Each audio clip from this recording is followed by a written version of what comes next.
Hello everyone, I hope you're all having a good day, or a good night so far. So this is day 4 of Genesis, continuing from chapter 10 through to 12. Now, I've noticed that I haven't been mentioning the chapters as I read earlier in the earlier videos, so I will be doing that from now on. I'm trying to. But yes. Chapter 10. Now, this is the genealogy of the sons of Noah, Shem, Ham, and Japheth. And sons were born to them after the flood. The sons of Japheth were Gomer, Magog, Madai, Javan, Tubal, Meshech, and Tyrus. The sons of Gomer were Ashkenaz, Riphath, and Togarmah. The sons of Javan were Elisha, Tarshish, Kittim, and Dodanim. From these the coastland peoples of the Gentiles were separated into their lands, everyone according to his language, according to their families and to their nations. The sons of Ham were Cush, Mizraim, Put, and Canaan. The sons of Cush were Seba, Havilah, Sabta, Ramah, and Sabtijah. And the sons of Ramah were Sheba and Dedan. Cush begot Nimrod. He began to be a mighty one on the earth. He was a mighty hunter before the Lord, therefore it is said, like Nimrod, the mighty hunter before the Lord. And the beginning of his kingdom was Babel, Erech, Akkad, and Calneh, in the land of Shinar. From that land he went to Assyria and built Nineveh, Rehoboth, Ir, Calah, and Resen between Nineveh and Calah, that is the principal city. Mizraim begot Ludim, Anamim, Lehabim, Naphtuhim, Pathrusim, and Kaluim, from whom came the Philistines, and Caphtorim. Canaan begot Sidon, his firstborn, and Heph, the Jebusite, the Amorite, and the Girgashite, the Hivite, the Archite, and the Sinite, the Arvadite, Zemarite, and the Hamethite. Afterward, the families of the Canaanites were dispersed, and the border of the Canaanites was from Sidon, as you go toward Gerar, as far as Gaza. Then as you go toward Sodom, Gomorrah, Admah, and Zeboim, as far as Lasha. These were the sons of Ham, according to their families, according to their languages, in their lands and in their nations. And children were born also to Shem, the father of all the children of Eber, the brother of Japheth, the elder. The sons of Shem were Elam, Ashur, Arphaxad, Lud, and Aram. The sons of Aram were Uz, Hul, Gether, and Mash. Arphaxad begot Salah, and Salah begot Eber. To Eber were born 2 sons. The name of one was Peleg, for in his days the earth was divided, and his brother's name was Joktan. Joktan begot Almodad, Sheleph, Hazarmaveth, Jerah, Hadoram, Uzal, Diklah, Obal, Abimael, Sheba, Ophir, Havilah, and Jobab. All these were the sons of Joktan. And their dwelling place was from Mesha, as you go toward Sephar, the mountain of the east. These were the sons of Shem, according to their families, according to their languages, in their lands, according to their nations.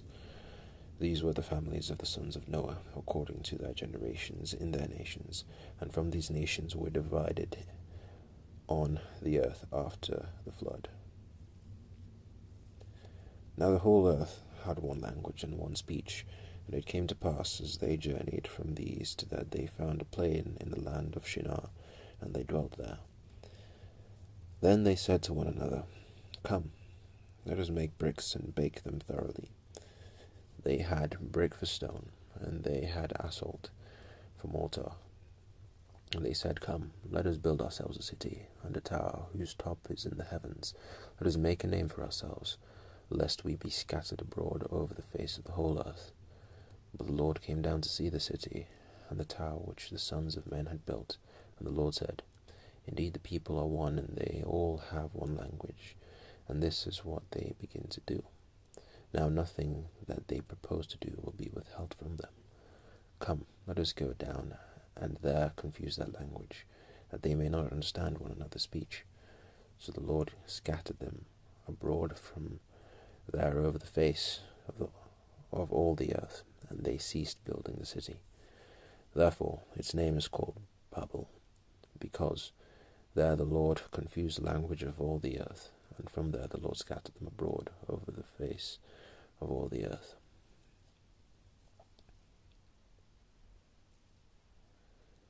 This is the genealogy of Shem. Shem was 100 years old and begot Arphaxad, 2 years after the flood. After he begot Arphaxad, Shem lived 500 years and begot sons and daughters. Arphaxad lived 35 years and begot Salah. After he begot Salah, Arphaxad lived 403 years and begot sons and daughters. Salah lived 30 years and begot Eber. After he begot Eber, Salah lived 403 years and begot sons and daughters. Eber lived 34 years and begot Peleg. After he begot Peleg, Eber lived 430 years and begot sons and daughters. Peleg lived 30 years and begot Reu. After he begot Reu, Peleg lived 209 years and begot sons and daughters. Reu lived 32 years and begot Serug. After he begot Serug, Reu lived 207 years and begot sons and daughters. Serug lived 30 years and begot Nahor. After he begot Nahor, Serug lived 200 years and begot sons and daughters. Nahor lived 29 years and begot Terah.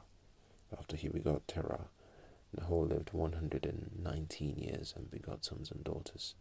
Now Terah lived 70 years and begot Abram, Nahor, and Haran. This is the genealogy of Terah. Terah begot Abram, Nahor, and Haran. Haran begot Lot. And Haran died before his father Terah in his native land, in Ur of the Chaldeans.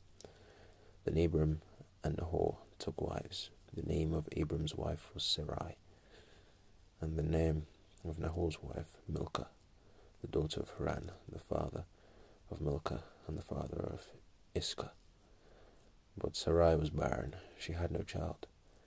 And Terah took his son Abram and his grandson Lot, the son of Haran, and his daughter-in-law Sarai, his son Abram's wife, and they went out with them from Ur of the Chaldeans to go to the land of Canaan. And they came to Haran and dwelt there. So the days of Terah were 205 years, and Terah died in Haran. Chapter 12. Now the Lord had said to Abram, Get out of your country, from your family, and from your father's house, to a land that I will show you. I will make you a great nation, I will bless you, and make your name great, and you shall be a blessing. I will bless those who bless you, and I will curse him who curses you, and in you all the families of the earth shall be blessed. So Abram departed as the Lord had spoken to him, and Lot went with him. And Abram was 75 years old when he departed from Haran. Then Abram took Sarai his wife, and Lot his brother's son, and all their possessions that they had gathered, and the people whom they had acquired in Haran, and they departed to go to the land of Canaan. So they came to the land of Canaan. Abram passed through the land to the place of Shechem, as far as the terebinth tree of Moreh. And the Canaanites were then in the land. Then the Lord appeared to Abram and said, "To your descendants I will give this land." And there he built an altar to the Lord who had appeared to him. And he moved from there to the mountain east of Bethel, and he pitched his tent with Bethel on the west and Ai on the east. There he built an altar to the Lord and called on the name of the Lord. So Abram journeyed, going on still toward the south. Now there was a famine in the land, and Abram went down to Egypt to dwell there, for the famine was severe in the land. And it came to pass, when he was close to entering Egypt, that he said to Sarai his wife, "Indeed, I know that you are a woman of beautiful countenance. Therefore it will happen, when the Egyptians see you, that they will say, 'This is his wife,' and they will kill me, but they will let you live. Please say you are my sister, that it may be well with me for your sake, and that I may live because of you." So it was, when Abram came into Egypt, that the Egyptians saw the woman, that she was very beautiful. The princes of Pharaoh also saw her and commended her to Pharaoh. And the woman was taken to Pharaoh's house. He treated Abram well for her sake. He had sheep, oxen, male donkeys, male and female servants, female donkeys and camels. But the Lord plagued Pharaoh and his house with great plagues because of Sarai, Abram's wife. And Pharaoh called Abram and said, "What is this you have done to me? Why did you not tell me that she was your wife? Why did you say, 'She is my sister'? I might have taken her as my wife. Now therefore here is your wife. Take her and go your way." So Pharaoh commanded his men concerning him, and they sent him away with his wife and all that he had. And that was chapter 12. And I hope you all have a wonderful day ahead and rest. See you tomorrow.